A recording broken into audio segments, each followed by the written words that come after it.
Museum Fathahillah merupakan salah satu peninggalan era kolonial Belanda yang didirikan pada tahun 1710. Walaupun menggunakan gaya neoklasikal, bangunan ini juga didasarkan dari bangunan Royal Amsterdam Palace dengan gaya Dutch Baroque. Museum Fathahillah merupakan salah satu peninggalan Hindia Belanda yang didirikan pada tahun 1710. Walaupun menggunakan gaya neoklasikal, bangunan ini juga didasarkan dari Royal Amsterdam Palace dengan gaya Dutch Baroque. Dutch Baroque merupakan gaya barok yang muncul pada periode 1600 sampai 1750. Dikarenakan penduduk yang mayoritas Protestan, sama seperti kerajaan Inggris, barok yang digunakan oleh kerajaan Belanda sangat lebih tertata, sederhana, dan formal dibanding barok yang digunakan Italia pada zaman itu. Royal Amsterdam Palace itu sendiri dulunya merupakan sebuah bangunan balai kota yang dibangun pada tahun 1648.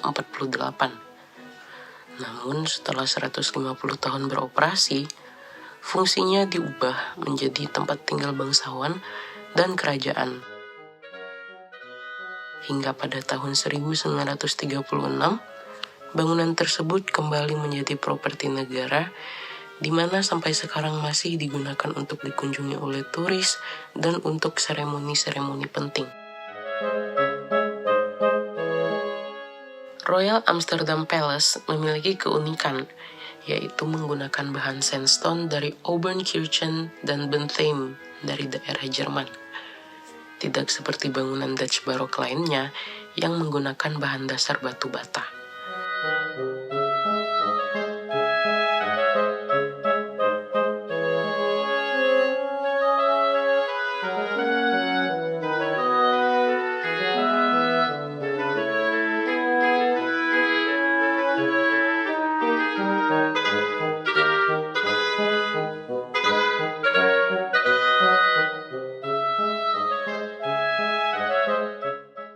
Oleh karena itu, pada saat ini, Royal Amsterdam Palace memiliki perubahan warna batu yang menjadi gelap atau seperti dilapisi debu hitam.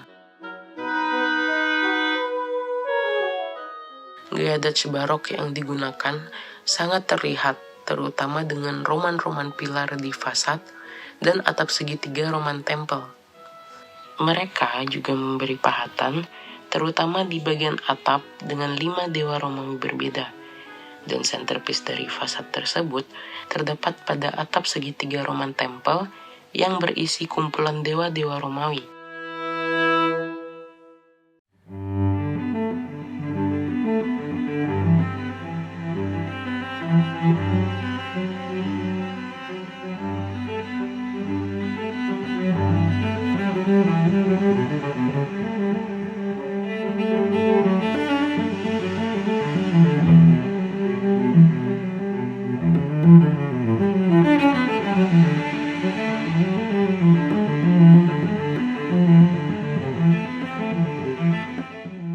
Sama seperti bangunan dengan gaya barok lainnya, interior Royal Amsterdam Palace juga dihias dengan berbagai ornamen-ornamen,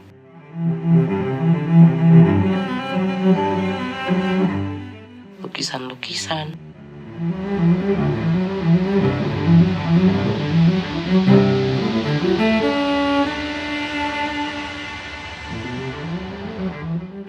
dan berbagai pahatan yang ekstravagan.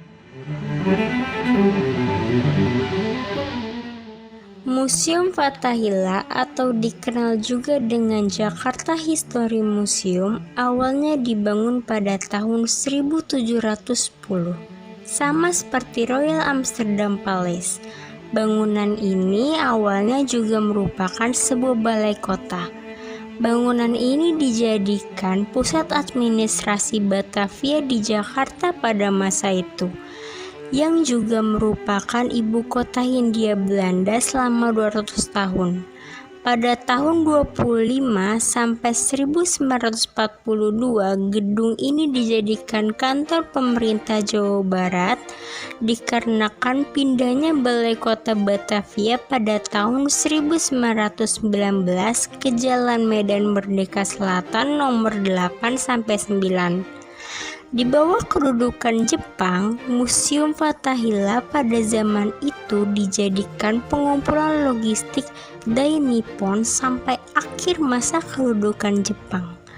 Pada tahun 1957, gedung ini dijadikan markas militer sekaligus kantor pemerintah Provinsi Jawa Barat. Akhirnya, pada tahun 1973, bangunan ini dijadikan Museum Sejarah Jakarta hingga sekarang.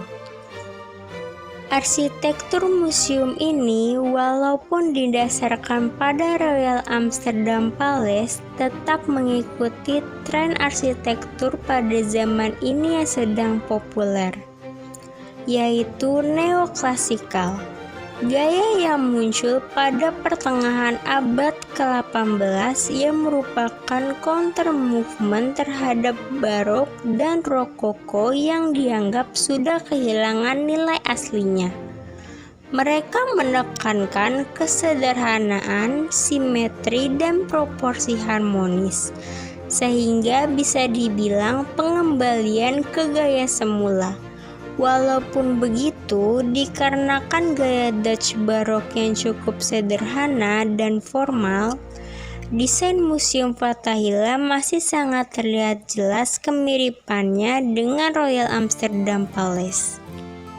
Oke, bisa dilihat bangunan Museum Fathahillah yang menggunakan gaya neoklasikal itu tidak seperti Royal Amsterdam Palace, di mana ukurannya selain lebih besar juga lebih ekstravagan, terutama di fasadnya, yang di mana Royal Amsterdam Palace itu punya eksteriornya Roman pilarnya ada di kanan dan di kiri. Tapi untuk Museum Fathahillah, mereka hanya di bagian fasad sini yang bisa dilihat neoklasikalnya, unsur-unsur Romanesnya. Tetapi juga ada perbedaannya, yaitu untuk Dutch Barok, mereka itu menambahkan ornamen-ornamen di atas atap, dan tentunya dome-nya itu lebih besar. Tidak seperti Museum Fathahillah yang lebih fungsional dan bentuk atapnya lebih simpel dan dome-nya juga lebih kecil. Museum Fathahillah memiliki 2 lantai dengan ruang bawah tanah yang digunakan untuk menahan kriminal dan pemberontak. Bangunan ini tentunya juga memiliki courtyard. Beberapa fitur neoklasikal yang berbeda dengan Dutch Barok juga bisa dilihat perbedaannya, seperti di dalam atap segitiga Roman Temple. Dibandingkan dihiasi pahatan, Museum Fathahillah diberikan tulisan, sama seperti Roman Temple di masa lampau. Tulisan yang diberikan pada fasad bangunan tersebut yaitu Governor's Kantor. Tulisan ini memiliki arti kantor gubernur yang sesuai dengan fungsi bangunan tersebut pada zamannya. Meskipun Museum Fathahillah menggunakan gaya neoklasik, bukan berarti tidak ada sama sekali ornamen barok di dalam bangunan ini. Kalau kita lihat lebih detail lagi, ada beberapa ornamen barok di bangunan ini. Contohnya ini dan ini. Walaupun Museum Fathahillah menggunakan gaya arsitektur neoklasikal, furnitur yang digunakan pada masa itu masih sangat dipengaruhi oleh gaya barok dan rokoko. Tentunya, pada zaman itu juga mulai dikenal gaya-gaya furnitur Indies yang merupakan gabungan antara neoklasikal dan gaya-gaya arsitektur yang ada di Nusantara. Hal ini bisa dilihat dari pembagi ruangan di dalam bangunan tersebut, kursi, meja, dan lemari-lemari yang digunakan. Walaupun mereka memiliki perbedaan, tapi Royal Amsterdam Palace dan juga Museum Fathahillah memiliki fungsi dasar yang sama, di mana saat pertama kali dibangun, Royal Amsterdam Palace itu merupakan sebuah city hall, tempat gubernur tinggal. Dan begitu juga dengan Museum Fathahillah yang dulu merupakan kantor city hall untuk gubernur di Batavia. Sekian penjelasan kami, terima kasih.